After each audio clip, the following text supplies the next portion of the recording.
यदि तपाईलाई ह्याकिङको एज पनि आउँदैन र ह्याकिङ तपाईले सिक्न चाहनुहुन्छ जिरो लेभलबाट भने यो भिडियोलाई अन्तिमसम्म तपाईहरुले हेर्नु होला। के तपाईलाई पनि बन्नु छ एउटा राम्रो इथिकल ह्याकर? यदि यो प्रश्नको उत्तर हो भने आजको यस भिडियोमा तपाईले 24 घण्टाको भित्र नै एउटा राम्रो ह्याकर बन्न सक्नुहुनेछ। त्यसको लागि यो भिडियोमा देखाएको सम्पूर्ण स्टेपलाई फलो गर्नु होला। 6 वटा स्टेपमा नै तपाई बन्न सक्नुहुन्छ एउटा राम्रो ह्याकर। अब ढिलो नगरी स्टार्ट गरौँ कसरी तपाई बन्न सक्नुहुनेछ ह्याकर भनेर। अनि यदि तपाईलाई साच्चै रियल ह्याकर तपाईले बन्नु छ भने यो भिडियोलाई अन्तिमसम्म हेर्नु होला। सबै जानकारी म दिनेछु यो भिडियोमा कसरी तपाईले ह्याकर बन्न सक्नुहुन्छ भनेर। यो भिडियोमा देखाएको टाइम एप्रोप्रिएट टाइम हो बेसिक लेभल ह्याकिङ सिक्नको लागि। अनि यदि तपाईलाई पर्फेक्सन अचिभ गर्नु छ यो लेभलमा ह्याकिङको लेभलमा पनि तपाईले सधैँ प्र्याक्टिस गर्नुपर्छ। तपाईले एटलिस्ट 6 to 8 मन्थ तपाईले प्र्याक्टिस गर्नुपर्छ। CTFs मा, क्याप्चर द फ्ल्याग मा, ह्याकिङ ल्याबमा र बग बाउन्टीहरु सल्भ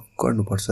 मैले भनेको सबै स्किल्स तपाईले गुगलमा फ्रीमा सिक्न सक्नुहुनेछ। फर्स्ट स्किल्स भनेको कम्प्युटर नेटवर्किङ स्किल हो। यो तपाईले 4 घण्टामा नै सिक्न सक्नुहुनेछ। फर्स्टमा कम्प्युटर नेटवर्किङमा आउँछ नेटवर्क टोपोलोजी। यो तपाईले 30 मिनेटको भिडियो हेरेर तपाईले सिक्न सक्नुहुन्छ। सेकेन्डमा आउँछ यसकै म सब टपिकहरु बताइराछु कहाँबाट तपाईले सिक्न सक्नुहुन्छ भनेर। के सिक्न पर्छ यो टपिकमा भनेर। TCP IP मोड सिक्नुपर्छ तपाईलाई, त्यसको लागि 30 मिनेट लाग्छ। लेयर अफ AOSI मोडल सिक्नुपर्छ। मैले सबै कुरा डिटेल्समा भनिरहेछु कुन टपिकलाई कति तपाईले पढ्नुपर्छ भनेर। नेटवर्किङ प्रोटोकल्स तपाईले पढ्नुपर्छ 30 मिनेट। त्यसपछि नेटवर्किङ टुल्स पढ्नुपर्छ 1 घण्टा तपाईले लाग्छ त्यसमा। नेटवर्किङ सिक्युरिटी पढ्नुपर्छ त्यसको लागि तपाईलाई 30 मिनेट लाग्नेछ। सेकेन्ड स्किल्स भनेको बेसिक प्रोग्रामिङ स्किल हो। यो तपाईले 7 आवरमा एक्वायर गर्न सक्नुहुन्छ। यो नलेज प्रोग्रामिङको नलेज एकदमै चाहिन्छ नै ह्याकर बन्नको लागि। फर्स्टमा भनेको यसमा सब टपिकमा आउँ। यो भनेको पाइथन प्रोग्रामिङ तपाईले सिक्नुपर्छ, पाइथन सिक्नुपर्छ। यसको लागि तपाईलाई 2 घण्टा लाग्नेछ। सेल स्क्रिप्ट एन्ड ब्याश सिक्नु छ भने तपाईलाई त्यसको लागि तपाईले 1.5 घण्टा लाग्नेछ। त्यो सिक्नको लागि जावा स्क्रिप्ट सिक्नुपर्छ, त्यसको लागि पनि 1.5 घण्टा लाग्नेछ। HTML CSS PHP सिक्नको लागि 2 घण्टामा तपाईले बेसिक सबै कुरा तपाईले क्लियर गर्न सक्नुहुनेछ। थर्ड भनेको डाटाबेस स्किल्स तपाईले 5 घण्टामा सिक्न सक्नुहुन्छ। यसको सब टपिकमा आउँ। डाटाबेस 30 मिनेटमा तपाईले सिक्न सक्नुहुन्छ। ER मोडल तपाईले सिक्नुपर्छ, त्यसको लागि पनि 30 मिनेट लाग्नेछ। डाटा बेस्ड आर्किटेक्चर तपाईले सिक्नुपर्छ, त्यसको लागि 1 घण्टा लाग्नेछ।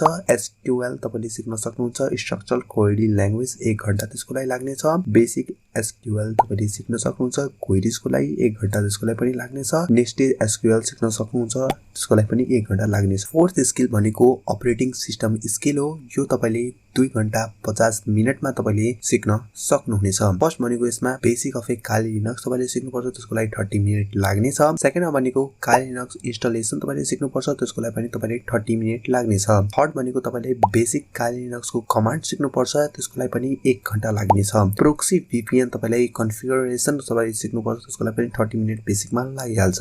फिफ्थमा भनेको तपाईले सिक्नुपर्ने बेसिक क्रिप्टोग्राफीको बारेमा पनि तपाईले सिक्नुपर्छ। क्रिप्टोग्राफीमा अलिकति बढी टाइम लाग्नेछ, 4 घण्टा नै लाग्नेछ क्रिप्टोग्राफीमा। तपाईले क्रिप्टोग्राफीमा तपाईले फर्स्टमा सिक्नुपर्छ इन्क्रिप्सन एल्गोरिथम तपाईले सिक्नुपर्छ, डिक्रिप्सन एल्गोरिथम सिक्नुपर्छ। दुवैलाई सिक्नको लागि 1 घण्टा लाग्नेछ। पछि थर्डमा सिक्नुपर्छ ह्याश फंक्सन ह्याशिङको बारेमा, त्यसको लागि तपाईले 30 मिनेट लाग्नेछ। फोर्थमा भनेको डाटा स्ट्रक्चर हो, त्यसको लागि 1 घण्टा 30 मिनेट तपाईलाई लाग्नेछ। अब 6 स्किलको बारेमा कुरा गरौँ। 6 र लास्ट स्किलको बारेमा हामीले कुरा गरिरहेछौँ। 6 स्किल भनेको ह्याकिङ टुल्स तपाईले सिक्नुपर्छ, चलाउन कसरी आउनु पर्यो त्यसको लागि तपाईले ह्याकिङ टुल्स चलाउन सिक्नुपर्छ। जिटहबबाट होस् या कुनै पनि ह्याकिङ सोर्स, त्यसको लागि तपाईले 2 घण्टा नै दिनुपर्छ त्यो सिक्नको लागि। फर्स्टमा त्यो भनेको इन्फर्मेसन ग्यादरिङ टुल्सहरु हुन्छ। जति पनि टुल्सहरु छ इन्फर्मेसन ग्यादर गर्ने हुइजबाट होस् या जुन पनिबाट होस् तपाईले त्यसको बारेमा सबै कुरा सिक्नुपर्छ। सेकेन्डमा भनेको पासवर्ड क्रैकिङ मेथड्स हो, 30 मिनेटमै नै तपाईले सिक्न सक्नुहुनेछ। थर्डमा भनेको नेटवर्क टुल्स हो। नेटवर्किङको जति पनि टुल्सहरु हुन्छ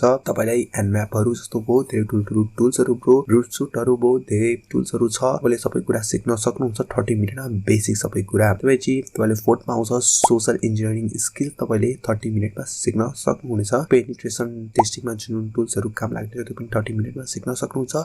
वायरलेस ह्याकिङ तपाईले सिक्न सक्नुहुन्छ 30 मिनेटमा नै। यो सबै टपिक मैले सबै स्किल्सको सब टपिक बनाएर सबै कुरा तपाईले डिस्क्राइब गर्दैछु। होप तपाईले बुझ्नु भएको होला यो भिडियोमा सबै कुरा तपाईले कसरी जिरोबाट स्टार्ट गरेर ह्याकर तपाईले बन्न सक्नुहुन्छ। यदि तपाईलाई केही पनि आउँदैन, ह्याकिङको बेसिक पनि आउँदैन भने तपाईले पनि त्यहाँबाट स्टार्ट गरेर ह्याकिङ सिक्न एउटा राम्रो ह्याकर बन्न सक्नुहुनेछ।